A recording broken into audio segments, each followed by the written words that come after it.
Today's hottest music, Hot 103. You're chilling with your boy Henry G on a Sunday afternoon, hooking you up all your favorite Latin, hip-hop, and oldies. Right now, though, it's an honor to be joined by one of the true OGs of Latin hip-hop, Mellow Man Ace. Welcome to the show. Thanks for joining me. Henry G, peace, peace, peace. Hermano, how's everything going, man? It's all good out here in the 575. Thanks for being a part of the show. How are you? I'm good, my brother, man. Just doing the thing and still celebrating. You know, this is my 23rd year in the game and still doing my shows and my records and things like that, man. And, you know, I don't know how, but, you know, I think with the love of the people, we ended up turning it legendary, and it's been a blessing.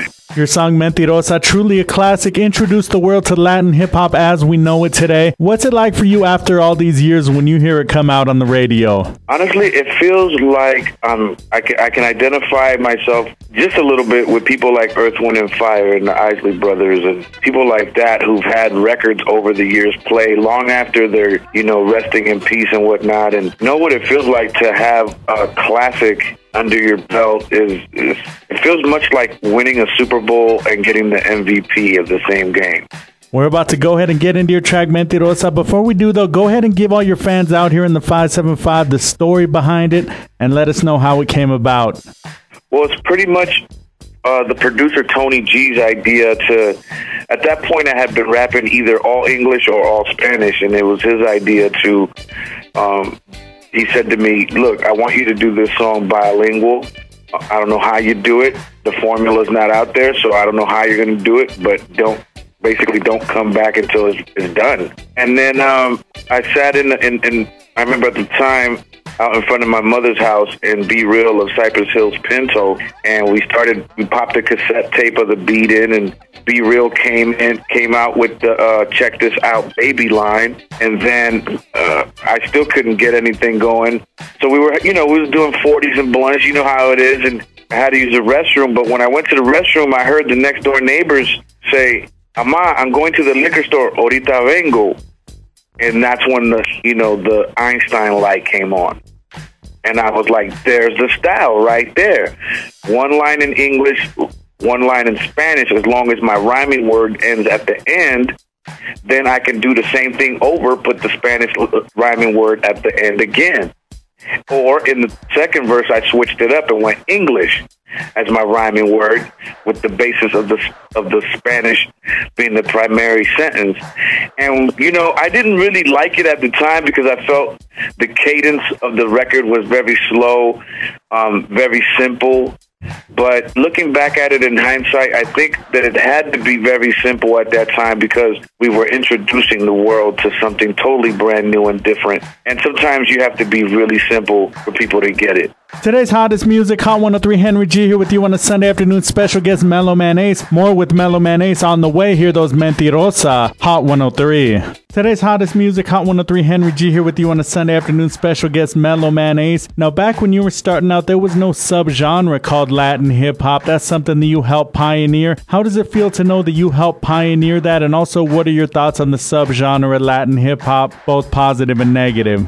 Well, I think the positive side for me and those who came along with me, and as Kid Frost and whatnot, and a lighter shade of brown, who were, we helped pioneer this whole thing, is like we were able to have the force to open up an entire genre in record stores that didn't exist before we showed up. And that made us very proud. I know for myself, I can speak for myself when I say that it's just like icing on a very tasty cake, you know what I mean? Where it's like you never expected to do these types of things and create an entire genre based off of something that you did. You just didn't see it coming. And so I can honestly say that the positive side is the fact that the kids have continued to do my style and to add on to my style and do the things that they're doing, now. And a lot of young cats have been able to get jobs because of the style I created.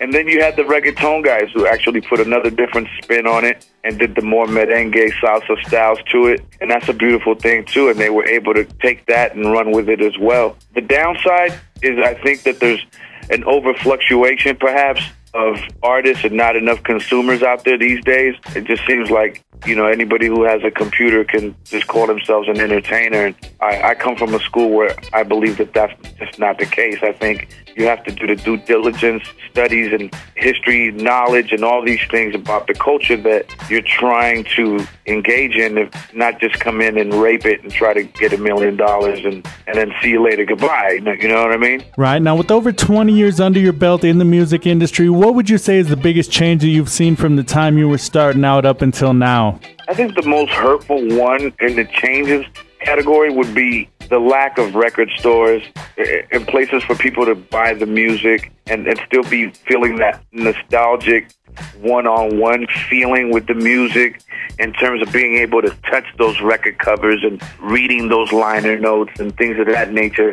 I think that to me is the most upsetting or just a change that I wasn't really looking forward to. Henry G here with you on the Sunday afternoon special guest Mellow Man Ace. More to talk about with Mellow Man Ace. Here though is Latin Alliance, Mellow Man Ace, Frost, and ALT the Saint. This is Lowrider, Hot 103.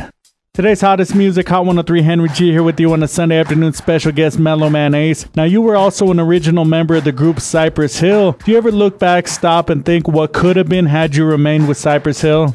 Honestly, that question does come up a lot throughout the course of a year. Sometimes I really look back and I kick myself for not staying in the group because they went on to do amazing things and sell numbers that I can only dream of. But at the same time, it was like at that time I had turned born-again Christian and it didn't make sense for me to stay in a group that was talking about marijuana and gangbanging at the time. So you kind of got to weigh it out both ways, It's one of those things that you can't really miss what you never had as well. So I have mixed emotions, no doubt, a couple of regrets in my life. But I think as Mellow Man Ace, being able to stand on my own 2 feet at the end of the day and still go rock a show as myself is always a blessing. What would you like to say to everyone right here in the 575 still bumping Mentirosa and that's been a fan of you and your music since back in the day? Yo, 575, I just want to say much love and respect. You guys have helped me turn this song into a classic that just won't go away, and it's because of the love you people gave it, all around the world, and Las Cruces and everything, man. I just want to say it's been a blessing to live this lifestyle that I've had, and sometimes it hasn't been pretty all the time, so it's like, just know that I've done the best I can with the love that you give in the record. In turn, I was able to turn it into a career. So I just want to say much love and props to everybody out in Las Cruces, you know what I'm saying? And just keep bumping it. Keep bumping it. Keep bumping all them old school classics that you love. Now, I know you're still very active in the music industry. You actually do a lot of work with your son. What's it like for you to be able to share your knowledge, insight, and love of the music with him? Okay, bro, that's a great question. For me, it was, growing up in Southgate, California, a predominantly Mexican neighborhood, we were never taught the word joy. And I think I learned what the word joy means, even more so than when he was born, is to be able to look across the board and see him know what he's doing on that board. It just makes me very proud, like the proudest dad, you know what I mean? Like, it's a magical feeling to have and experience. So for me, I think that right there in itself is really what it all boils down to, is joy. Mellow Man Ace, want to thank you for being a part of On a Sunday Afternoon with your boy Henry G right here on Hot 103. We're about to get into Monte Loco's track featuring yourself and ODM called Latino Hip Hop. Before we do, any last thing you want to say to the listeners out here in Las Cruces going through their daily struggles, aspiring to reach their goals and dreams? I would say, much like my song that appeared in the movie Crazy Beautiful, I would say, ten la fe. Ten la fe, keep your faith that you yourself will be able to triumph and succumb whatever obstacles you're going through right now. And remember that everything that comes always passes, and never give up, whether it's as simple as trying to get a job at McDonald's or as complicated as trying to get a degree in financing at Harvard. So just keep the faith, believe in yourself first and foremost, and never, ever, never let anybody tell you you can't do something. That was Mellow Man Ace. This is Monte Loco featuring Mellow Man Ace and ODM. This is called Latino Hip Hop right here on Hot 103.